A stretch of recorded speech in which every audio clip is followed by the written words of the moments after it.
Despite my political asylum request was presented to the local immigration police office on July 30, 2019, in a printed form and detailed, it was not accepted immediately. Instead, I was primarily redirected to the Verona Immigration Center for Refugees. It was an abuse of my legal rights, of course, because according to the law, the political asylum request should have been accepted immediately, with no excuses used by immigration police as a blind. In spite of the fact that my political asylum request was finally accepted on August 1st, 2019, the so-called official C3 module was issued by the immigration police only much later, on August 23rd. They call it formalization, and I don't think it is legal to delay so long. As an ex-businessman with over 15 years of experience in the IT industry, I knew perfectly well that any third-party person might have been doing a double job working for the Russian authorities and the Russian consulate in Verona. That's why, for the obvious security reasons, I insisted on my absolute refusal of a Russian interpreter. My refusal has been clearly fixed in the same primary document. And of course, according to the law, my travel passport was withdrawn by the immigration police. After applying for a political asylum, some strange things happened. All my mail ceased to arrive. I even had to download and print all the bills myself. Also, I had to perform regular checkups at the immigration police of Verona in order not to miss the date of my asylum interview. If I had missed my asylum interview, my whole asylum application would have been cancelled. I am quite sure that was exactly what the villains were accounting for. And I was right. Thus, on November 11th, I was officially notified in Questura of my upcoming asylum interview on November 20th, just 9 days before. Sometime before. The typical stench of Russian KGB&FSB in Italy when I was yet preparing my asylum request. On July 20th, I have taken a train where I was approached by a young beggar, suspiciously young, who asked me for some money and was offering some gift cards instead. I gave him a couple of coins.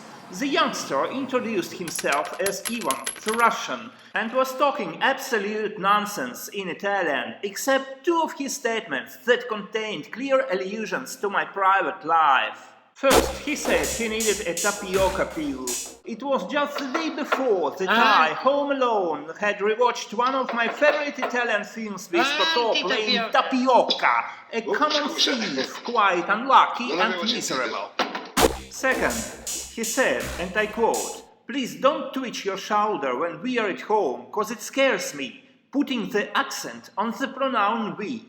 Absolute nonsense. I have never ever met that youngster before, and I had never ever invited him to my home.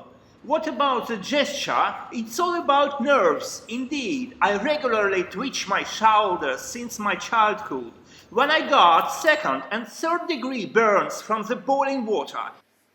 Third, provocation, setup, an attempt to frame me.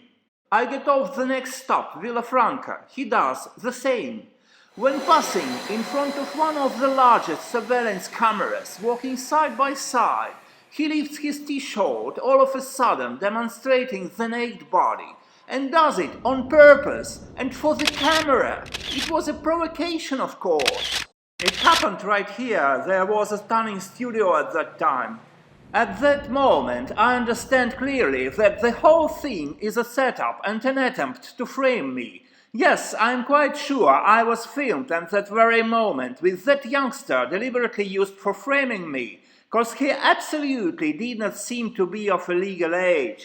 Now let me explain how it works. What does it mean to be framed? Look, that's me, and this is a banana.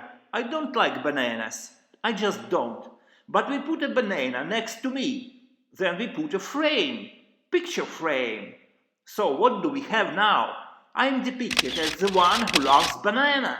That's how it works. It's called Kompromat, one of the most effective defamation techniques ever, widely used by KGB/FSB. In the similar way, the famous Russian dissident Vladimir Bukovsky, a bright soul, a man of a kind heart and courage, had been framed by KGB&FSB, who blackened his reputation by planting pornographic pictures of minors on his computer shortly before his death. Also, it's extremely likely that he was being slowly poisoned to death by KGB&FSB out of revenge for his beliefs and his struggle against KGB. On July 25th, the same youngster has approached me at the Verona Porto-Nuova railway station. It really seemed like he was waiting for my arrival on purpose. He said in Italian, "Do you remember me? You have dropped something." Just another provocation. Nonsense! I had dropped nothing. Maybe I got filmed just like before. A fake, in order to frame me. Kompromat. That's why I had informed the immigration police in my asylum request. To blacken and discredit Russian dissidents, the KGB&FSB usually frames them for drugs, terrorism and pedophilia.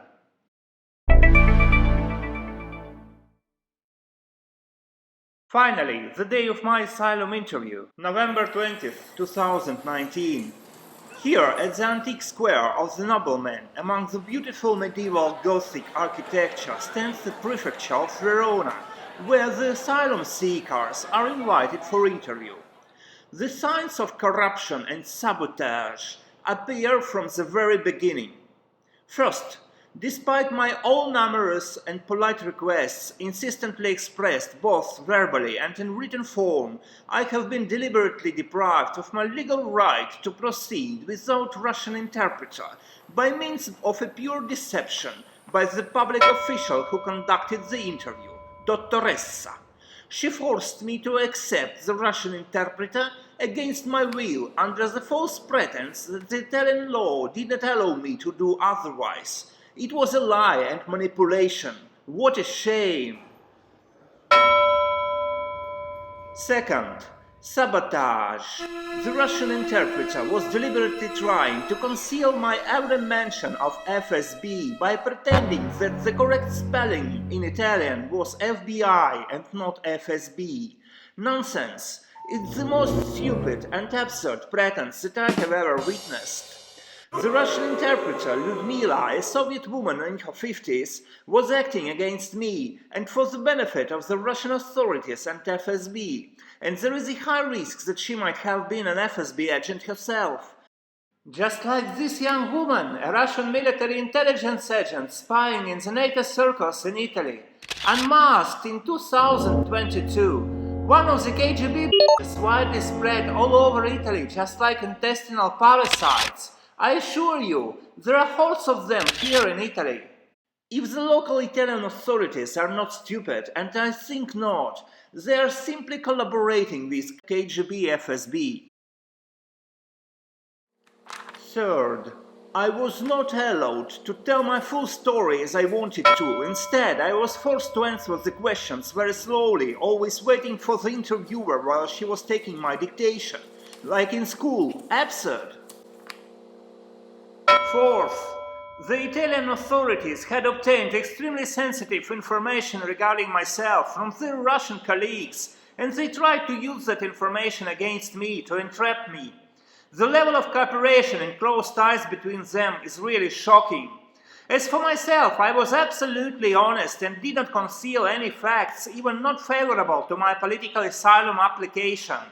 I had every single thing described in my printed story provided to the Italian officials. In Russia, I went to trial twice under the penal code because of lacking in self-control when deliberately upset by the Russian police, who had malicious intentions and acted towards me as criminals and agent provocateur. A very common issue in Russia, where the police has a total impunity, a carte blanche from the Kremlin. In both cases, I had a total reconciliation. The first case was dismissed, and the other was a single suspended sentence, without going to prison. The local Italian authorities already knew that from their Russian colleagues and prepared a trap for me. If I had any problems with the law in Russia, she asked me twice. My honesty saved me. If I were to conceal the truth, my credibility would have been damaged irreparably, and my asylum application would have been cancelled. That was precisely what the villains counted for. Fifth, poisoning and intimidation, extremely cunning. During the interview pause, the Russian interpreter acts weirdly. She puts her hand in front of her mouth as if she were going to cough and whispers to me in Russian, "Call your sister to talk." Call your sister to talk.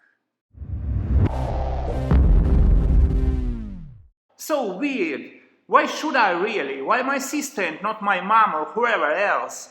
In the next several days, a message arrived from my parents. Bingo! Here is the answer.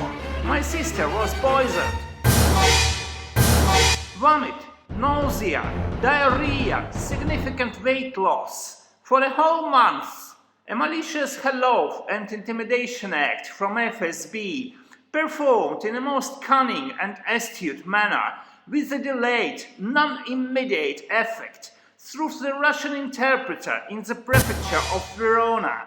An intimidation act, said immediately one of the lawyers. Corruption, legal rights abuse, sabotage, dirty trickery, entrapments, threats, infiltration by KGB&FSB, poisonings, also in Italy. Welcome to Verona under the friends of Vladimir Putin. Here are some examples. The annual Italian-Russian Congress in Verona with Igor Sechin, a mighty KGB&FSB top official. Ex-Prime Minister of Italy Romano Prodi, ex-German Chancellor Gerhard Schröder, Antonio Fallico, Matteo Salvini, and even the Pope, Mary Pope.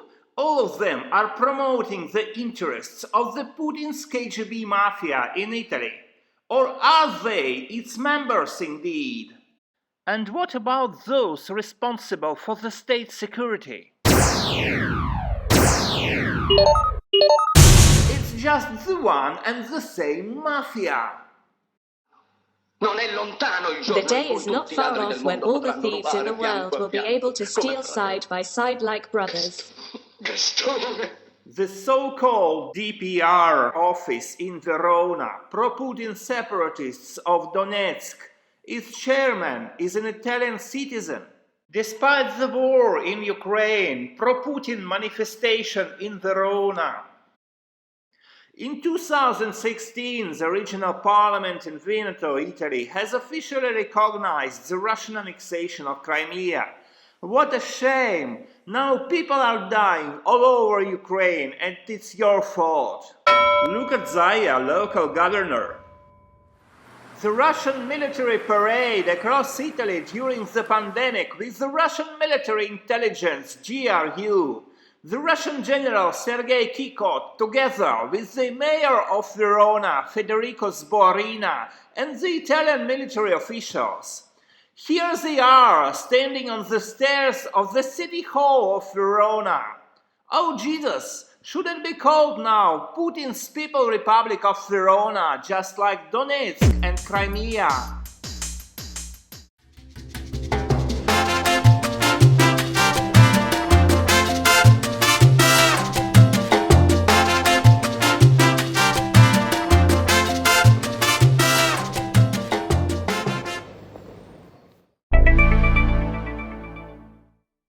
Sixth, my full story presented to the Dottoressa during my asylum interview was deliberately ignored by the Italian authorities as if it merely never existed.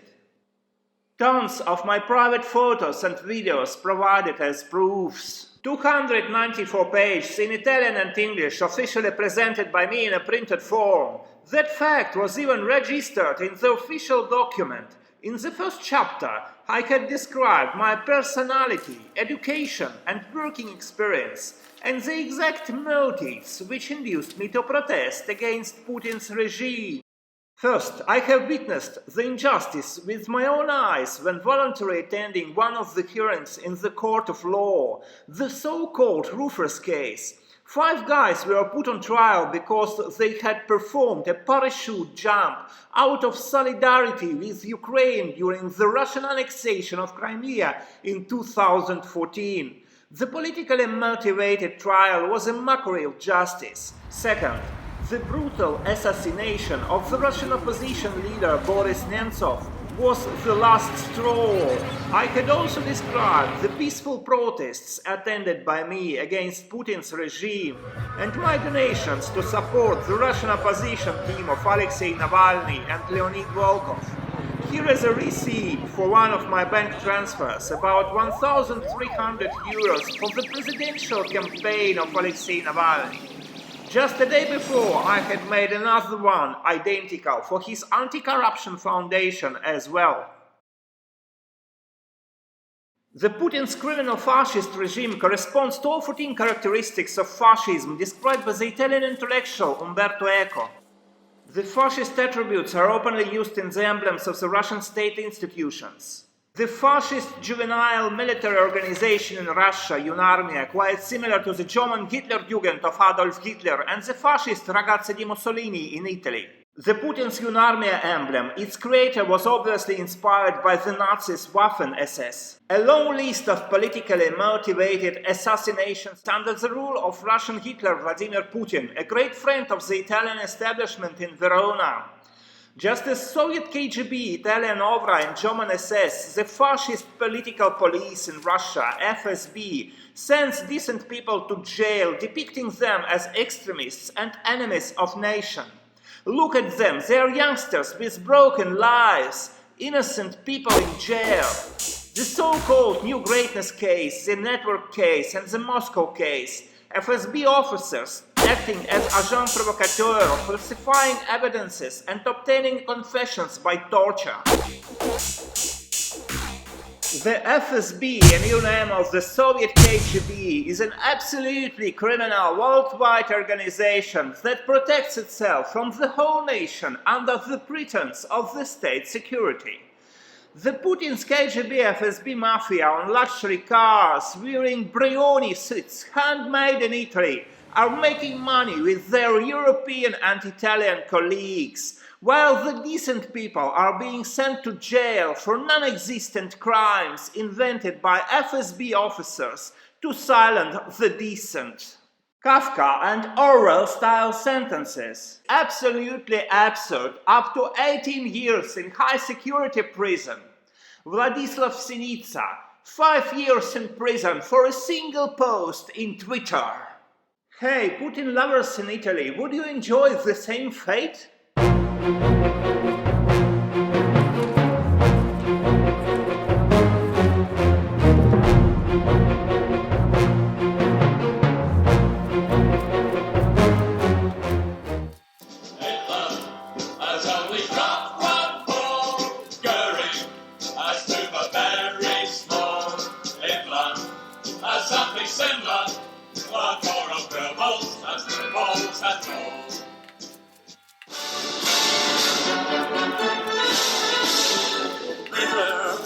Has only touched